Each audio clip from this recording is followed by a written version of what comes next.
Hey guys, in this video I'm gonna show you how to remove and clean the mass airflow sensor on this Toyota Aygo from 2010. First step is to remove the air filter box by releasing these 4 clamps. Then release this hose by pressing on this clamp and pull it out. And on the back over here there is one more clamp. Just wiggle it out like that, and there we go. The air filter box is out. Now the mass airflow sensor is located back here behind the throttle body, and it's held in by 2 bolts. But first I'm going to remove the throttle body in order to get access to the mass airflow sensor and give you a better view.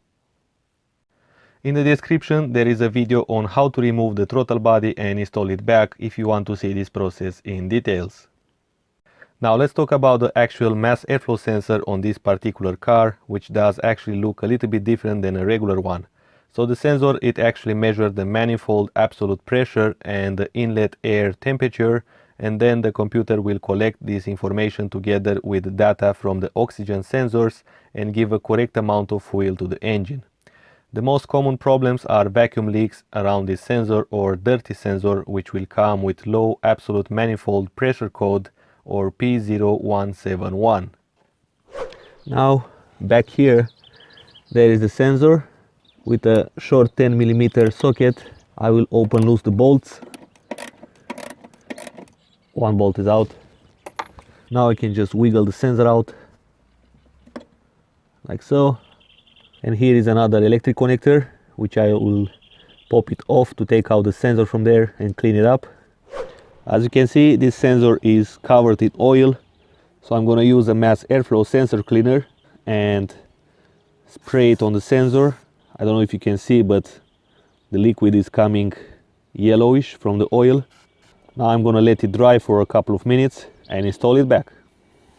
Now once the sensor is dry, there is only one way to place it back in, and it pops in like so. So I can screw in the bolt and the second one. Next, there are 3 electric connectors. Each one of them have different shapes, so it's impossible to mix them up. This one goes here into the mass airflow sensor. Now it's connected and cleaned up. Now I can place back the throttle body. Lastly, I can place in the air filter cover. Set the clamps back on the air filter. Now I can start the engine to check if there are any warning lights. And as you can see, it starts and idles smoothly.